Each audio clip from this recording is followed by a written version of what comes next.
పిల్లలు వ్యసనాలకు బానిసలై చదువుకోవటం లేదా?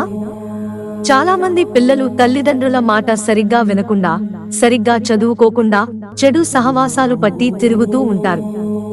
ముఖ్యంగా తల్లిదండ్రులు ఎంత బుద్ధి చెప్పినప్పటికీ మగ పిల్లలు కొందరు విపరీతమైన స్వభావాన్ని కలిగి ఉంటారు. ఇంట్లో డబ్బులు దుబారా ఖర్చులు చేయడం, సరిగ్గా చదవకపోవడం, ఇతర విద్యార్థులతో గొడవలు పెట్టుకోవడం, అసాంఘిక కార్యకలాపాలకు పాల్పడడం, దుర్వ్యసనాలకు లోను కావడం చేస్తూ ఉంటారు. ఆగ్నేయ వాస్తు దోషంతో నష్టాలు. అయితే పిల్లలు అలా ఉంటే ఒక్కసారి మీ ఇంట్లో వాస్తు దోషాన్ని సరిచేయించుకోండి. ఇంటికి ఆగ్నేయంలో వాస్తు దోషం ఉంటే కుటుంబ సభ్యులు మనశ్శాంతితో జీవించలేరు. ముఖ్యంగా పిల్లలపైన ఈ ప్రభావం పడుతుంది. పిల్లలు ఈ విధంగా చెడు వ్యసనాలకు బానిస కావటం, చెప్పిన మాట వినకుండా జులాయిగా తిరగడం ఇలాంటివన్నీ ఆగ్నేయ వాస్తు దోషంతోనే జరుగుతాయి.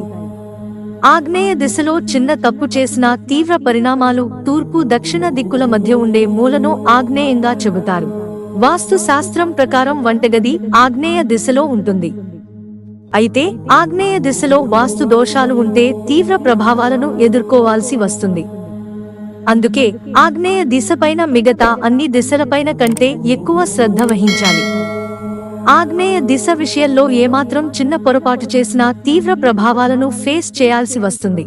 ఆగ్నేయం ఇలా ఉంటే వాస్తు దోషం. ఆగ్నేయ దిశలో నైరుతి కంటే ఎత్తు పెరిగినా, గోతులు ఉన్నా, ఆగ్నేయ దిశలో తలుపులు ఉన్నా వాస్తు దోషమే అవుతుంది. అందుకే ఆగ్నేయ భాగంలో ఎటువంటి వాస్తు దోషాలు ఉన్నా వెంటనే సరిచేసుకోవాలి. అలా సరిచేసుకోకపోతే ఎంత గొప్పవారినైనా ఈ వాస్తు దోషం సర్వనాశనం చేస్తుంది. భవిష్యత్తులో ఎందుకు పనికిరాకుండా చేస్తుంది. ఆగ్నేయ వాస్తు దోషంతో పిల్లల జీవితం సర్వనాశనం. ముఖ్యంగా ఈ వాస్తు దోషం పిల్లలపైన ప్రభావాన్ని చూపిస్తుంది. పిల్లలపైన కలిగే దుష్ప్రభావాలు ఆగ్నేయ వాస్తు దోష ప్రభావమే. ఆగ్నేయ వాస్తు దోషం ఉంటే ఆ ఇంట్లో పిల్లలు తల్లిదండ్రులపైనే తిరగబడడం, దాడి చేయడం, రక్తపాతాన్ని సృష్టించడం, దొంగతనాలు చేయడం, ఘర్షణలతో జైలుకు వెళ్లడం వంటి వాటికి కూడా పిల్లలు వెనకాడరు. కాబట్టి ఖచ్చితంగా ఆగ్నేయ వాస్తు దోషాన్ని సరిచేసుకోవాలి.